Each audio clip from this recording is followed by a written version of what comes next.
Breaking news చూస్తున్నాం. లోక్సభ ఎన్నికల శంఖారావానికి పార్టీలు సన్నద్ధమవుతున్నాయి. పోటాపోటీ సభలు నిర్వహిస్తున్నాయి. రేపు కాంగ్రెస్, బీఆర్ఎస్, బీజేపీ ప్రధాన పార్టీలు ఎన్నికల శంఖారావానికి శ్రీకారం చుట్టి ప్రజల్లోకి వెళ్లనున్నాయి. గెలుపే లక్ష్యంగా పావులు కదుపుతున్నాయి. అందులో భాగంగా క్యాడర్ను సన్నద్ధం చేస్తున్నాయి.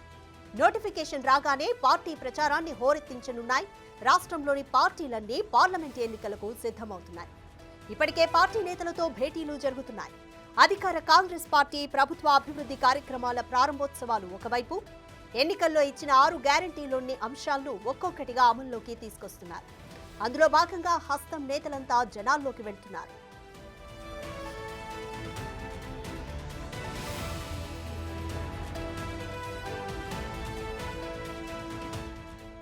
ఎన్నికల నోటిఫికేషన్ వెలువడనున్న నేపథ్యంలో తెలంగాణ సర్కార్ స్వయం సహాయక మహిళలకు వడ్డీ లేని రుణాల పంపిణీకి శ్రీకారం చుట్టనుంది.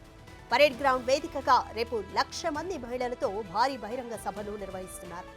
అదే వేదిక మీద మహాలక్ష్మి గ్యారంటీపై స్పష్టమైన ప్రకటన చేసే అవకాశం ఉన్నట్లు సమాచారం. ఇక మరోవైపు సభల్లో సీఎం రేవంత్ రెడ్డి తనదైన శైలిలో బీఆర్ఎస్ పై విమర్శలు గుప్పిస్తూ ప్రజలను ఆకట్టుకుంటున్నారు. గత ప్రభుత్వ హయాంలోని తప్పిదాలను ఎండగట్టడంతో సహా రాష్ట్రానికి జరిగిన నష్టాన్ని వివరిస్తున్నారు.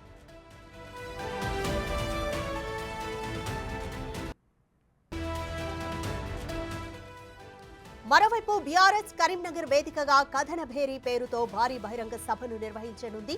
ఉద్యమ కాలం నుంచి తమకు సెంటిమెంట్ గా వస్తున్న కరీంనగర్ ఎస్ఆర్ఆర్ కాలేజ్ గ్రౌండ్స్ లో కేసీఆర్ సభను నిర్వహిస్తున్నారు. 1,00,000 మందికి పైగా ప్రజలను తరలించేందుకు ఏర్పాట్లు చేస్తున్నారు. ఈ సభ నుంచే లోక్సభ ఎన్నికల శంఖారావాన్ని కేసీఆర్ పూరించనున్నట్లు తెలుస్తోంది.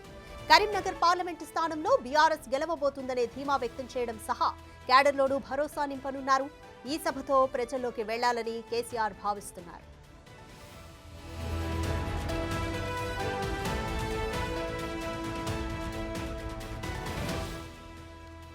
రేపు తెలంగాణకు బీజేపీ అగ్రనేత కేంద్ర మంత్రి అమిత్ షా వస్తున్నారు. పార్లమెంటు ఎన్నికల్లో అత్యధిక స్థానాల్లో గెలుపే లక్ష్యంగా శ్రేణులతో వరుస సమావేశాలు నిర్వహించనున్నారు.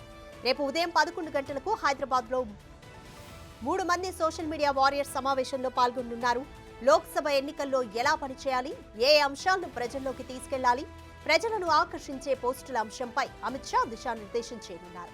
ఎల్బీ స్టేడియంలో నిర్వహించే బూత్ అధ్యక్షులు, పై స్థాయి నేతలతోనూ భేటీ కానున్నారు.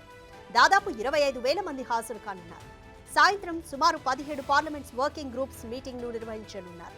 వీరందరికీ లోక్సభ ఎన్నికల్లో అనుసరించాల్సిన వ్యూహాలను వివరించి దిశానిర్దేశం చేయనున్నారు. ఇదిలా ఉంటే ఒకే రోజు 3 ప్రధాన పార్టీలు సభలు, సమావేశాలతో హోరెత్తించనున్నాయి.